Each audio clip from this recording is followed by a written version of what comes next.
नमस्कार, मैं हूं रवि नथानी और आप मुझे देख रहे हैं स्कैम्स एंड फ्रॉड्स में। मैं अपने दर्शकों को बहुत ही एक नए वर्ष की शुरुआत है आज, तो मैं अपने सारे दर्शकों को, अपने सारे व्यूअर्स को स्कैम्स एंड फ्रॉड्स की तरफ से और स्कैम्स एंड फ्रॉड्स की पूरी टीम की तरफ से wish you a very happy new year. आपका ये 2014 का जो ये साल है सुरक्षित रहे और हमेशा आप ऐसे लोगों से मिले जहां पे आपको किसी भी किस्म का फ्रॉड या किसी भी किस्म का स्कैम का विटनेस ना होना पड़े। ये हमारी दुआ रहेगी हमेशा। इसी चीज को लेके आज मैं आपको एक लॉ बताने जा रहा हूं। क्या है कि इन्वेस्टमेंट्स के नाम पे जैसे लोग कहते हैं कि स्टॉक मार्केट्स के जो कंपनीज हैं या कंपनीज जो लिस्टेड कंपनीज हैं या अनलिस्टेड कंपनीज हैं, लिमिटेड कंपनीज हैं, वो कंपनीज जो एडवर्टाइजमेंट्स देती हैं फिक्स डिपॉजिट्स के, और यानी कि सारे इन्वेस्टर्स जो आशा रखते हैं कि बैंक के इंटरेस्ट रेट से ज्यादा इंटरेस्ट मिल सके, ऐसी कंपनियों में, ऐसे अच्छी कंपनियों में, एस्टैब्लिश्ड नेम्स में आप इन्वेस्टमेंट्स करते हो और आखिरकार उस कंपनी में फंस जाते हो। जैसे कि वो कंपनी ना कभी आपको इंटरेस्ट के रूप में पेमेंट्स करती है और ना ही उनके फिक्स डिपॉजिट्स वापस करती है। इसी चीज को हाईलाइट आज मैं आपके सामने एक न्यू ईयर के नई शुरुआत के हिसाब से करूंगा। आपको यह बताऊंगा कि आप कैसे पैसे अपने निकलवा सकते हो ऐसी कंपनियों में जब आपकी कोई कंपनी में ऐसे पैसे लगे हों। अगर किसी कंपनी ने फिक्स डिपॉजिट्स में आपसे पैसा लिया है तो ऐसा कौन सा कानून है, कौन सा सेक्शन है जिसके अंडर वो कंपनी आती है और आपको आपके पैसे तुरंत मिलने का जरिया बन सकता है। मैं बात कर रहा हूं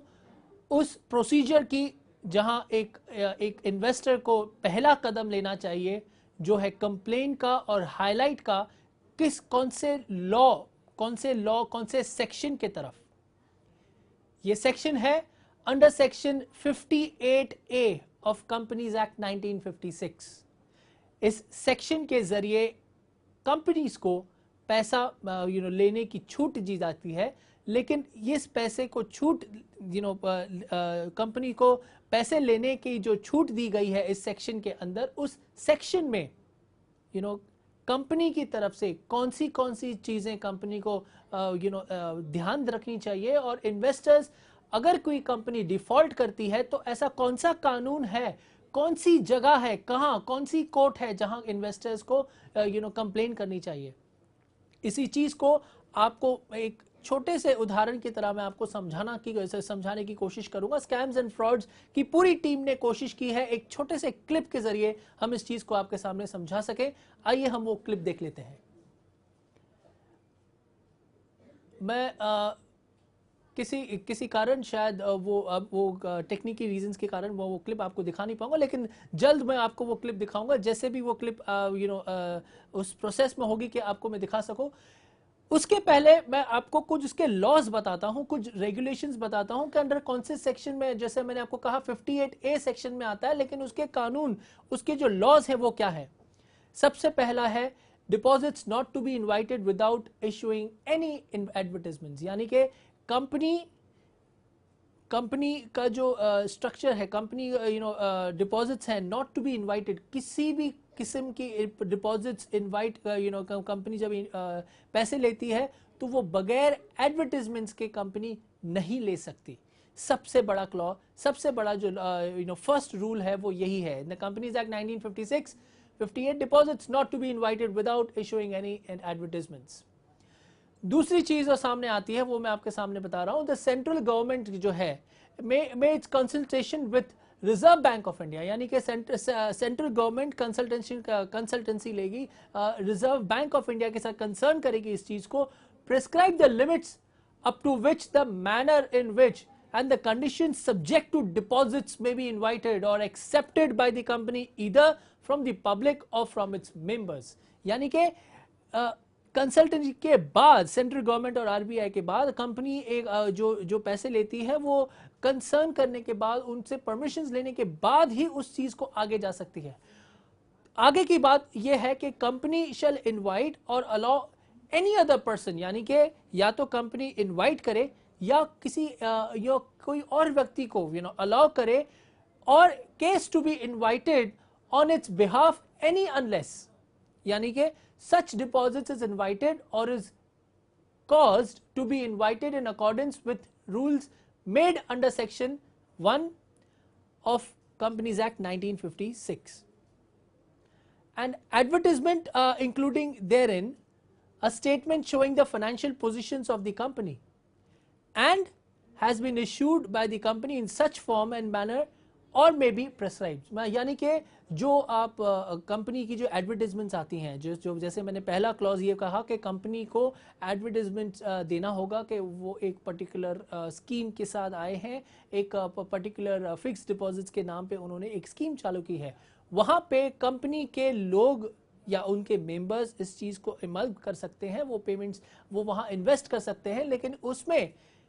सबसे बड़ी बात सेंट्रल गवर्नमेंट और आरबीआई के कंसल्टेंसी के बाद, उनके परमिशंस के बाद ही कंपनी वहाँ पे एनरोल अपने जो शेयर्स, अपने जो फिक्स डिपॉजिट्स हैं लॉन्ग टर्म इन्वेस्टमेंट्स के हिसाब से, वो तभी ही कर सकती है।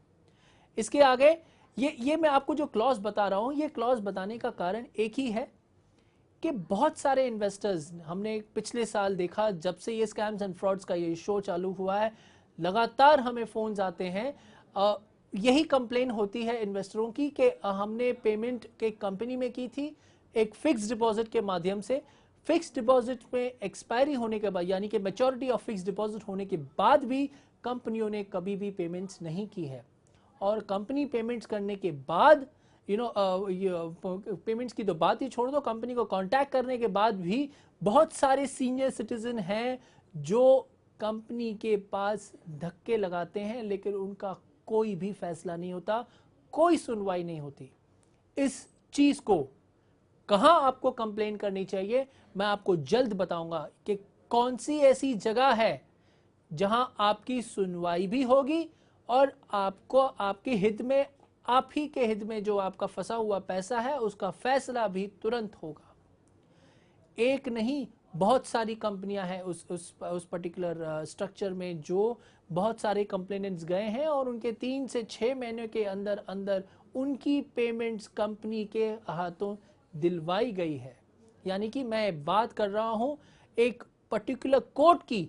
जो अंडर सेक्शन 58A के केसेस लेती है, देखती है और उसकी सुनवाई भी बहुत जल्द करती है,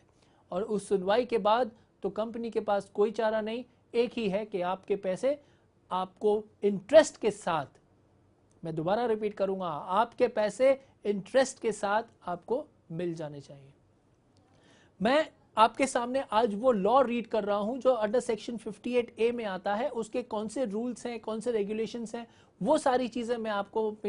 मेरी पूरी टीम यही कोशिश करेगी कि स्कैम्स एंड फ्रॉड्स की पूरी टीम यही कोशिश करेगी कि आपको एक नई सीख सिखाई जाए, एक नई चीज से आपको इंट्रोड्यूस किया जाए, जैसे आप कभी भी आप ऐसे चक्करों में अगर फंस गए हो तो आपको पता होना चाहिए कि कहाँ कांटेक्ट करना है और किसे कांटेक्ट करना है। और इसके अलावा मैं एक और चीज आपको यहाँ बताऊंगा कि अगर आपकी कोई इन्वेस्टमेंट्स अटक गई है और आपको किसी चीज का गाइडेंस चाहिए या आपको हमारी कभी मदद चाहिए, तो आप हमें बेशक कांटेक्ट कर सकते हैं। नीचे दिए गए नंबर हमारे हैं जहां हमें फोन करके आप हमें कांटेक्ट कर सकते हैं, और अगर आप किसी कारण फोन नहीं कर सकते तो आप हमारा ईमेल आईडी भी पता लिख लीजिए, आप हमें ईमेल भी कर सकते हैं। हम कोशिश करेंगे कि आपकी वो चीज़ को reply as soon as possible करें और वो जो आपकी जो कंसर्न है उस कंसर्न का एक अच्छा सा सोल्यूशन भी आपको बताएं। मैं बात कर रहा हूं आज सेक्शन 58A की, उसका जो रूल है वो रूल मैं आपके सामने रीड कर रहा था। इसके एक रूल में एक पॉइंट है जहां ये कहता है, every deposit accepted by the company at time before the commencement of companies, यानी कि कंपनीज एक्ट 1974, यानी कि 1974 के पहले की जो कंपनीज हैं, और अगर आपने पहले ही ऐसे किसी कंपनी में डिपॉजिट्स पैसे लगाए हैं, तो यहाँ पे एक पॉइंट ये है कि 1974 में ऐसा एक रूल आया था कि in accordance with the directions made by the reserve Bank of India under chapter 3B of the Reserve Bank of Act 1934 shall unless renew in accordance with clause B paid in accordance with in the terms and conditions of such deposit, यानी कि 1934 की जो बात है वो बात आपको immediately यहां पे पे करके बताती है। दूसरी पॉइंट इसकी ये है, no deposits referred in clause shall be renewed by the company after the expiry of the term, therefore unless a deposit in such that it could not be accepted in the rules made under section where the force of time when the deposit was initially accepted by the company, यानी कि अगर किसी company में deposit expire हो गए हो, यानी कि मैच्योरिटी हो गई हो उस पर्टिकुलर डिपॉजिट्स की, तो वो डिपॉजिट्स एक्सपायर होने के बाद कंपनी के पास ऐसा कोई भी लॉ नहीं है, कहता या परमिट नहीं करता कंपनी को कि उस डिपॉजिट को एक्सटेंड कर लें। वो वहां मैच्योरिटी वही खत्म हो जाएगी, वही डेट पे खत्म हो जाएगी और कंपनी को किसी भी सूरत पे आपका पैसा आपको देना ही पड़ेगा विथ इंटरेस्ट, जो भी उसका स्पेसिफिक टाइम और क्लॉज है। ये आता है सेक्शन 58A। मैं बार बार अपने दर्शकों को बताना चाहूंगा कि ये सेक्शन 58A ये एक पर्टिकुलर सेक्शन है जो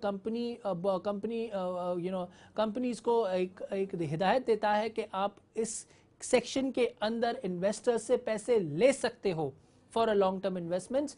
यानी कि फिक्स डिपॉजिट्स आप ले सकते हो, लेकिन अगर आपने पेमेंट नहीं किए तो इसके भी जो कॉन्सिक्वेंसेस हैं या जो पेनल्टीज हैं वो बहुत लंबी चौड़ी है। क्या है वो मैं आपको थोड़ी ही देर में बताऊंगा, पूरा जो स्ट्रक्चर है वो मैं रीड करके के बाद आपको बताऊंगा, लेकिन एक छोटी सी क्लिप मैं समझाने की कोशिश करूंगा कि आखिरकार ये 58 सेक्शन क्या चीज है।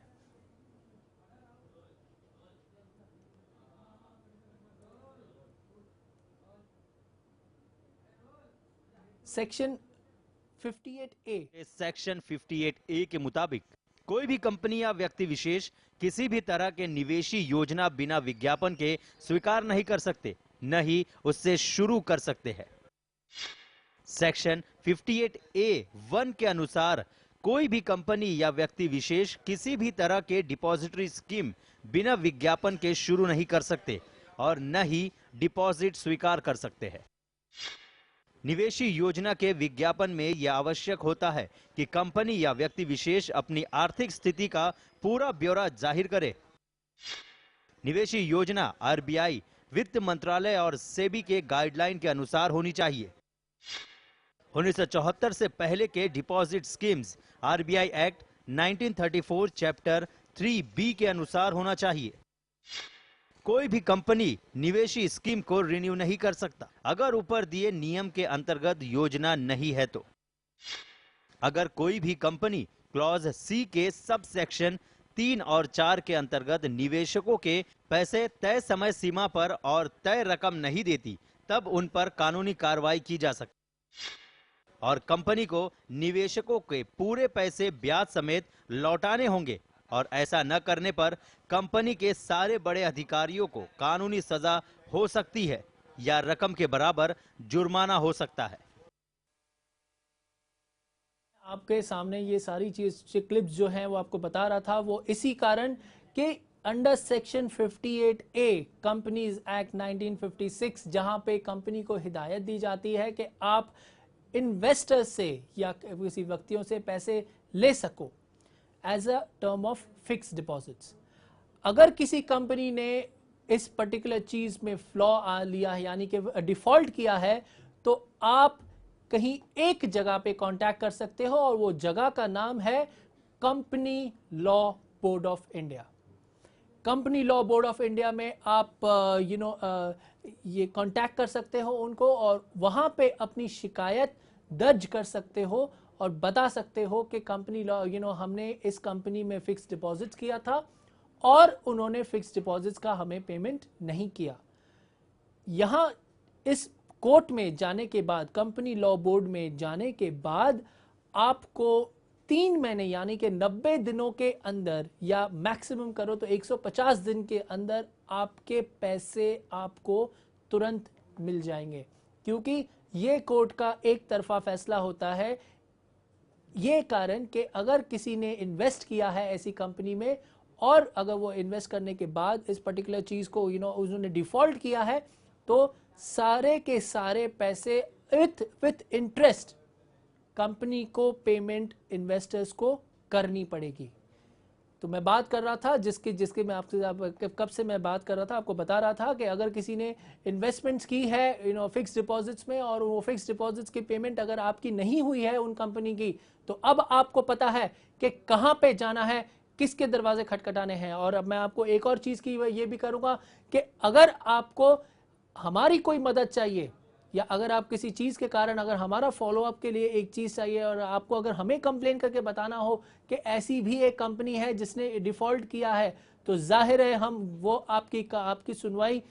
अपने इस शो में जरूर ले आएंगे, और उन कंपनियों से भी बात करने की कोशिश करेंगे कि आखिरकार उन्होंने ऐसा क्यों किया, क्या वजह है उनकी पेमेंट्स, आपको फिक्स डिपॉजिट्स की पेमेंट नहीं करने की।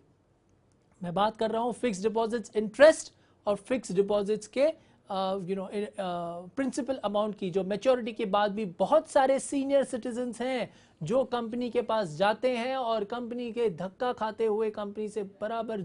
फॉलोअप के लिए वो कोशिश करते हैं कि कंपनी उनको पेमेंट्स कर सके, लेकिन कभी भी वो कंपनी पेमेंट्स नहीं करती। बहुत ही जल्द मैं आपको दिखाने जा रहा हूं, कुछ बताऊंगा आपको कि कंपनी लॉ बोर्ड का एड्रेस क्या है और आप कहां पे उन्हें कांटेक्ट कर सकते हो। कंपनी लॉ बोर्ड का एड्रेस, अगर आपके पास पेन एंड पेपर हाथ में है तो मैं आपको अभी ही बताऊंगा। कंपनी लॉ बोर्ड का एड्रेस ये रहा, पर्यावरण भवन, बी बिल्डिंग, CGO कॉम्प्लेक्स, वही रोड, न्यू दिल्ली। अगर आप न्यू दिल्ली में मुझे सुन रहे हो तो न्यू दिल्ली के जो कंपनी लॉ बोर्ड की एड्रेस है वो ये है, पर्यावरण भवन, बी बिल्डिंग, CGO कॉम्प्लेक्स, वही रोड, न्यू दिल्ली। और अगर हमारे दर्शक मुंबई में बैठे देख रहे हैं तो मुंबई की address NTC house, second floor, 15 NM मार्ग, बेलाटपियर स्टेट, मुंबई 38। मैं दोबारा रीड करूंगा आपने हमारे सारे मुंबई इन्वेस्टर्स के लिए। अगर आपकी अगर आपकी जो कंपनी है, आप अगर मुंबई से हो और अगर आप कंपनी लॉ बोर्ड को इस कंप्लेन देखना चाहते हो, तो ये एड्रेस ये है NTC house, N for national, T for Tamil, C for cat, NTC house, second floor, 15 NM मार्ग, 15 NM मार्ग, बेलाटपियर एस्टेट, मुंबई 38। ये दो एड्रेसेस हैं दिल्ली में और मुंबई में। अगर आपकी किसी भी कंपनी में इन्वेस्टमेंट्स हैं स्टॉक फिक्स डिपॉजिट्स के नाम से, और वो फिक्स डिपॉजिट्स के नाम से या तो आपको इंटरेस्ट पेमेंट नहीं किया है, या किसी कारण आपकी मैच्योरिटी पेमेंट्स अभी भी बैलेंस है और कंपनी ने पेमेंट्स नहीं किया है, तो आप इन लोगों को कांटेक्ट कर सकते हो। आप यहां पे कंप्लेन, लीगल कंप्लेन कर सकते हो, और आपकी जो सुनवाई है वो 90 दिनों के अंदर अंदर कंपनी लॉ बोर्ड जो है वो बोर्ड पास करेगी ऑर्डर, और कंपनी को वो मानना पड़ेगा। वो सारा स्ट्रक्चर कंपनी लॉ बोर्ड आपको कंपनी लॉ बोर्ड के प्रोसीजिंग्स हैं। आप जब वहां विजिट करोगे तो आपको सारी चीजें समझ में आएगी कि आपको क्या कौन सी डॉक्यूमेंट्स ले जानी है, किस तरीके की एप्लीकेशन बनानी है, और आपको कंप्लेन जो है एक सिंपल फॉर्मेट में करनी। कोई ऐसा इस चीज के लिए कोई एडवोकेट की जरूरत नहीं है कि आपको कंप्लेन करके बतानी है कि आपके फिक्स डिपॉजिट्स पेमेंट है। इसमें कोई भी इतना फॉलोअप, मनी फॉलोअप नहीं होगा, क्योंकि ये एक कंप्लेन है और ये स्पेसिफिक सेक्शन के लिए ही बनी है। यानी कि 58A जो सेक्शन 58A है उसी सेक्शन के लिए बनी है। 58A सेक्शन क्या है, मैं आपको एक और बार वो क्लिप दिखाऊंगा, आपको समझ में आएगा कि 58 सेक्शन जो इन्वेस्टर, जो कंपनी पैसे लेती है इन्वेस्टरों से, वो आखिर चीज क्या है, कौन से सेक्शन में वो वो उसके क्या रूल्स रेगुलेशंस हैं, वो क्या है, वो आपको 1 मिनट में दोबारा बताऊंगा। बात मैं उन सारे इन्वेस्टर्स से कर रहा हूं जो हमेशा हमें कंप्लेन करते हैं कि हमारी पेमेंट्स कंपनी के पास बैलेंस है, फिक्स डिपॉजिट्स किया था कंपनी में, या तो उन्होंने इंटरेस्ट पे नहीं किया, या तो उन्होंने मैच्योरिटी अमाउंट का, मैच्योरिटी पे बिल जो है, मैच्योरिटी फिक्स डिपॉजिट्स हैं वो पेमेंट नहीं की। लेकिन ये जो कंपनी और इन्वेस्टर्स के बीच के जो ये कंपनी का जो सेक्शन है, ये कौन सा सेक्शन आता है, उस सेक्शन के बारे में हम आपको अभी बता रहे हैं।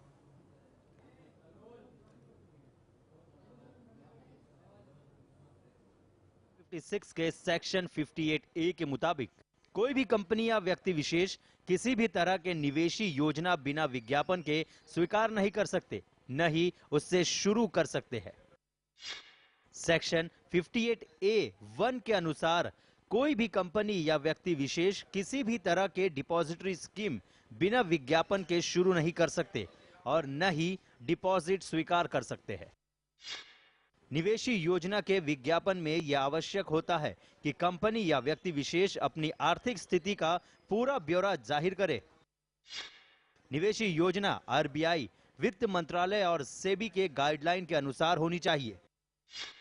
1974 से पहले के deposit schemes RBI act 1934 chapter 3B के अनुसार होना चाहिए। कोई भी कंपनी निवेशी स्कीम को रिन्यू नहीं कर सकता अगर ऊपर दिए नियम के अंतर्गत योजना नहीं है तो। अगर कोई भी कंपनी क्लॉज C के सब सेक्शन 3 और 4 के अंतर्गत निवेशकों के पैसे तय समय सीमा पर और तय रकम नहीं देती, तब उन पर कानूनी कार्रवाई की जा सकती और कंपनी को निवेशकों के पूरे पैसे ब्याज समेत लौटाने होंगे और ऐसा न करने पर कंपनी के सारे बड़े अधिकारियों को कानूनी सजा हो सकती है या रकम के बराबर जुर्माना हो सकता है। ये जो कंपनी लॉ बोर्ड के जो ये सेक्शन 58A है, जो कंपनी को अधिकार देता है कि इन्वेस्टर्स से फिक्स्ड डिपॉजिट्स ले सके, उसके रूल्स में आपको बताने की कोशिश कर रहा था और आपको बता रहा था कि अगर आपकी कोई कंप्लेंट्स हैं जो फिक्स्ड डिपॉजिट्स के नाम पे या इंटरेस्ट के नाम के हो, तो आप या तो कंपनी लॉ बोर्ड को कांटेक्ट करें और साथ ही साथ आप हमें भी इस चीज की इत्तला करें। अगर आपको हमें कांटेक्ट करना हो तो हमारे नंबर्स आपके स्क्रीन के सामने फ्लैश कर रहे होंगे और अगर आप किसी कारण हमें कांटेक्ट नहीं कर सकते तो आप कभी भी हमें ईमेल कर सकते हैं। हमारी ईमेल भी इस स्क्रीन पे आपके फ्लैश कर रहे होंगी। हमारी स्कैम्स एंड फ्रॉड्स की पूरी टीम की कोशिश ये रही थी कि आपके साथ हमेशा रहें, हर वक्त आपको एक नई चीज से आपको वाकिफ करें, जैसे कि आप कभी भी किसी भी फ्रॉड की साजिश हो या कोई पर्टिकुलर स्कैम हो उसमें आप कभी ना फंसें। फिलहाल आज एक और बार एक और चीज बार आपको विश करते हुए साल के नई शुरुआत के साथ मैं स्कैम्स एंड फ्रॉड्स की पूरी टीम को आपसे आपसे विदा लेती है आज और आपको दोबारा मुलाकात करेगी एक नए शो, एक नई चीज के साथ। तब तक के लिए नमस्कार।